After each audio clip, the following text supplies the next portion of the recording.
મિત્રો આજે થોડી મને મદદ. જય શ્રી કૃષ્ણ, રાધે રાધે, જય દ્વારકાધીશ, હર હર મહાદેવ. મિત્રો સ્વાગત છે તમારું મારા આજના નવા બ્લોગમાં. કેમ છો તમે બધા? મજામાં? તો મિત્રો સવારના 10:05 બાકી છે. તો અમે બધાને ગુડ મોર્નિંગ.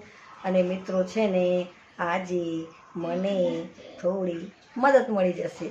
હા, આજે થોડી મને મદદ મળશે કેમ કે આજે જલ્દી બની જશે જમવાનું. ચેનલ પર નવા હોય તમને સબસ્ક્રાઈબ કરજો અને વિડીયો કેવી લાગી કોમેન્ટ કરજો. લાઈક શેર કોમેન્ટ બધું કરી દેજો. હા, તમારો સપોર્ટની જરૂર છે મિત્રો. આજે થોડી મને મદદ મળશે એકદમ. આજ તો વહેલું થઈ જશે લાગે છે. તો ચાલો મિત્રો જમવાનું બનાવવાનું શરૂ કરી દઉં અને વિડીયોમાં બન્યા રહેજો કેમ કે આજે છે ને મને હેલ્પ કરી રહ્યા છે.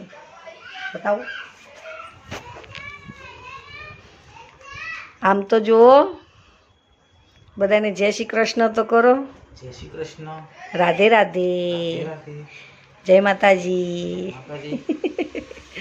આજે દોસ્તો મને મદદ મળી રહી છે જુઓ. મિત્રો કાલનો વરસાદ ચાલુ છે, ઝરમર ચાલુ જ છે. સવારે બંધ થઈ ગયેલો, પાછો ચાલુ થયો તો સવારનો ચાલુ છે ઝરમર. તો ફટાફટ જમવાનું બનાવી દઉં. બનાવી રહેજો વિડીયોમાં. મળીએ પછી. જય શ્રી કૃષ્ણ. મિત્રો જમવાનું બની ગયું છે. રોટલી અને ગવાર બટાકાનું શાક ડુંગળી નાખીને.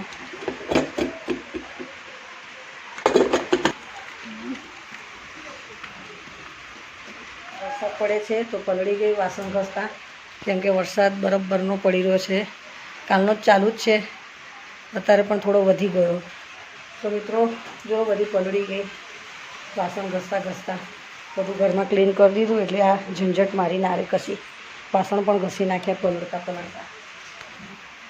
આવું છું છત્રીમાં આવું ઊભા રહો. તે 5 મિનિટ ઊભા રહો. વિડીયોને કરું છું અહીંયા એન્ડ. ચેનલ પર નવા હોય તો અમને સબસ્ક્રાઈબ કરજો અને વિડીયો કેવી લાગી એવું કોમેન્ટ કરજો.